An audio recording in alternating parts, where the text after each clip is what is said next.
All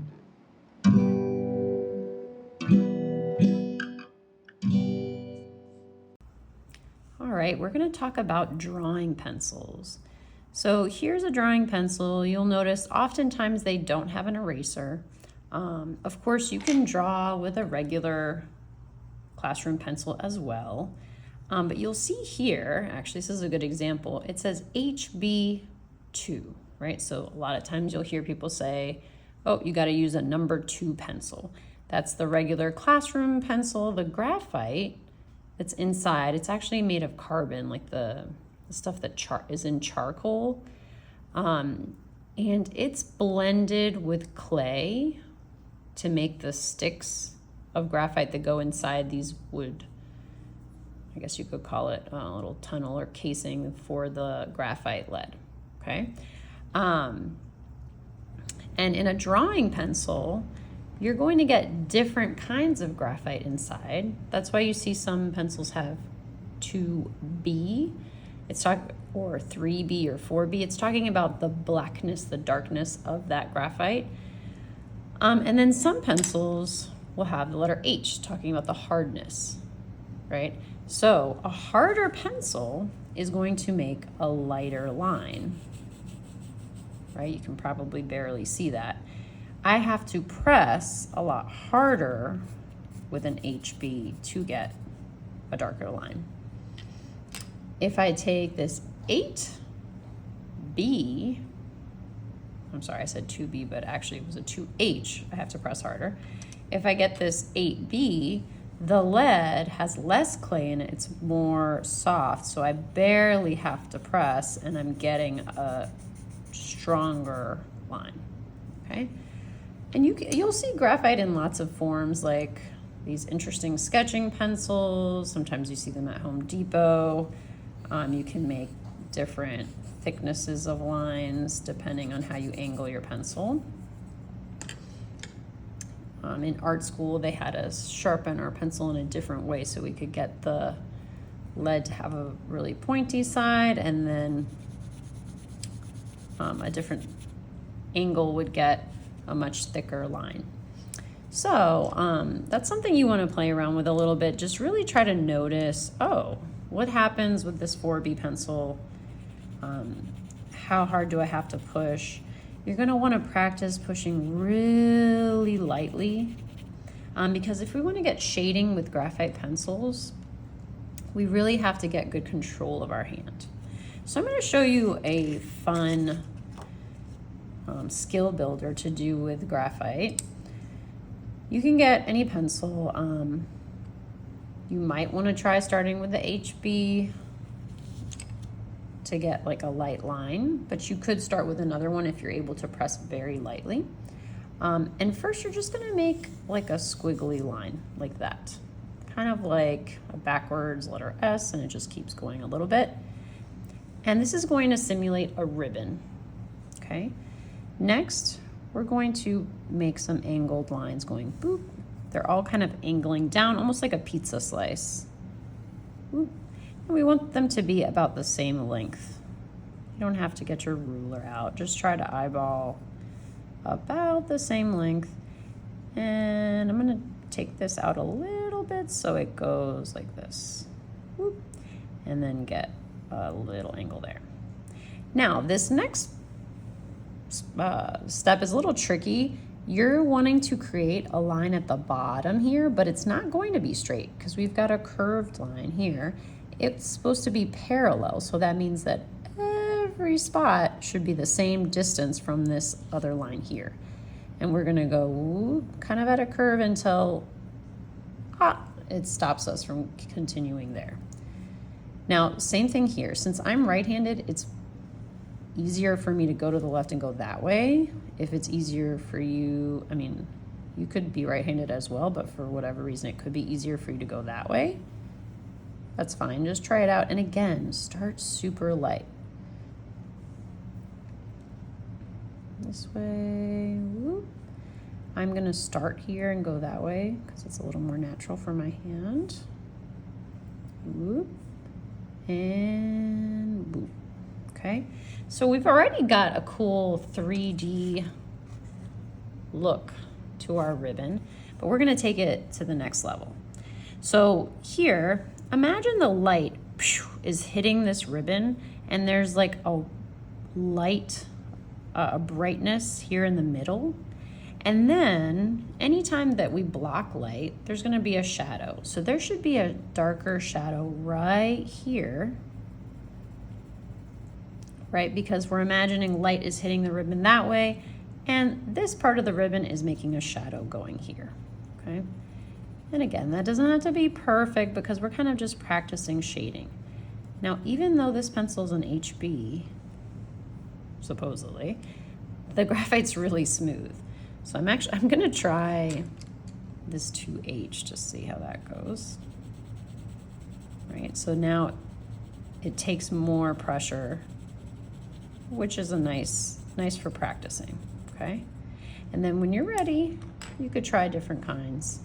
I'll go to this 2B right here. I think that's kind of a good spot. All right, so now what I'm going to do, you see that I'm shading here, and I want the ever so light marks over here toward the middle, because I'm going to go out this way and make it get a little darker as we get to the edge. Okay, same thing over here. I want to start so light, almost like I'm floating in the air until I land very softly on the paper, and I'm going up and down. Okay, so on this same ribbon, I want to show you some different ways you can shade. This is kind of like an up and down method. You can see these edges are not kind of coming right up to there. I can kind of very lightly get on there. But again, I want to be so light. Now, it does not have to be absolutely perfect, because the way that graphite works is that if you kind of set it up where you have more of the graphite in your shady areas, like this, then later you can take your finger and gently start to rub, and it'll kind of smoothen it out.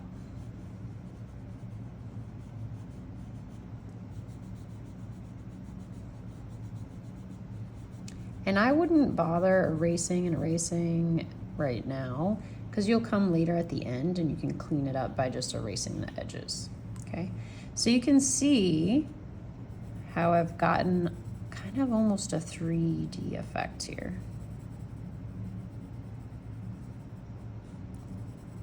And I just keep adding layers. I'm not carving into the paper. I would say that it's kind of like cheating, but what happens is you don't get as sophisticated a shading. Like, you really want to build it up where it's like your eye can't really tell where one light gray starts and the next darker gray begins. It's almost like you're trying to do some illusion, some magic here, right? And then when you go to clean this up and erase, you can even erase a little bit in the middle. So another way I can do this shading is I can kind of do tiny, tiny circles. And I'm going to put less of those here toward the light, bright spot, and more of them towards this end area where the light should be fading. Very little here and a little bit more here, and as I get to the edge, I'm building up more and more. Okay, so that's getting us a pretty cool effect as well. So what you would do is you're just going to continue all the way down.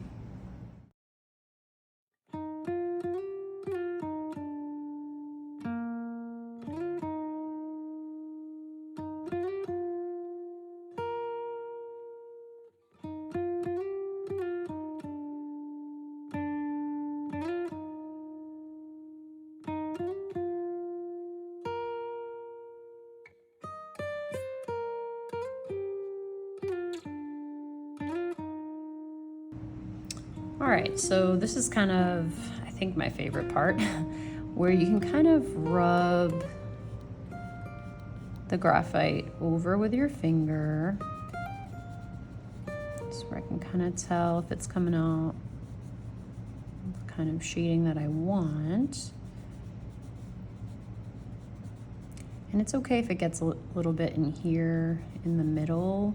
I mean, I'm not trying to put a lot there, but I can always erase in that section.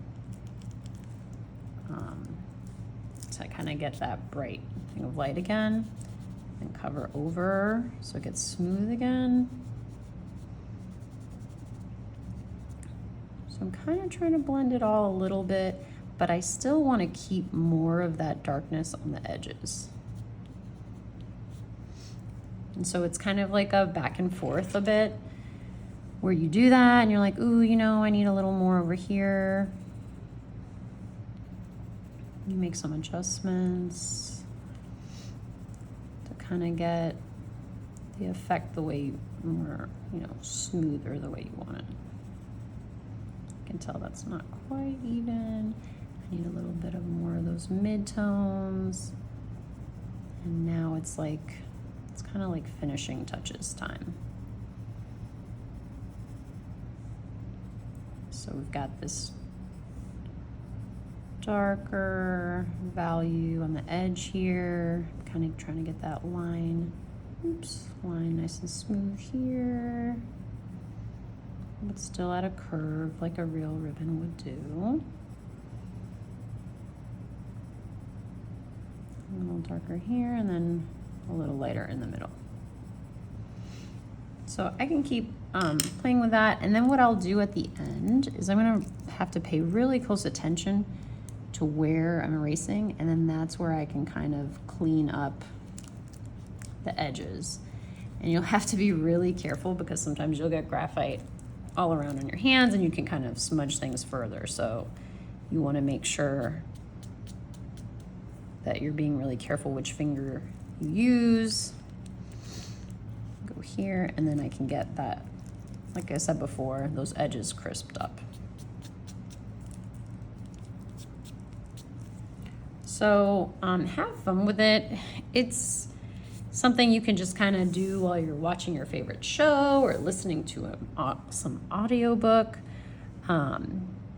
And, you know, you're really just developing your skill at being able to put more pressure to get a darker line without like carving into your paper, and lighter pressure to get those mid-tones, and then super light to get those very light shadows.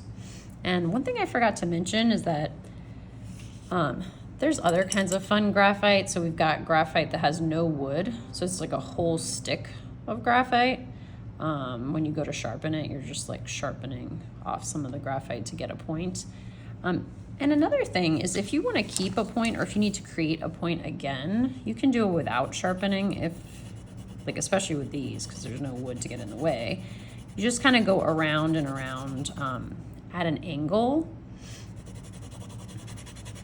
and you'll see that the point will start to form. So that's one way to get a point if you don't have one. And sometimes, you know, you can even get graphite in like a stick form, right? And I don't really know how hard it is. I can't really tell what is printed in there. So sometimes you just really got to test it out, okay? And there's even graphite that is water soluble. So you see this little brush here. It's telling me that I can kind of draw with this. And if I came along with a wet brush after, right, I can blend it. So that's a whole other technique to learn with that. But have fun with it. See what happens if you smudge pencils of different hardness. Try different angles, like from above, from the side. Experiment with using your wrist to kind of do a quick back and forth line, and then also just kind of lightly doing these squiggle effects. And then you can also do some of like the tricks that we can do with pen more frequently, but where you're kind of cross-hatching, going back and forth, so that you can't really tell the direction of the line, but you still get a darker side and a lighter side. Have fun.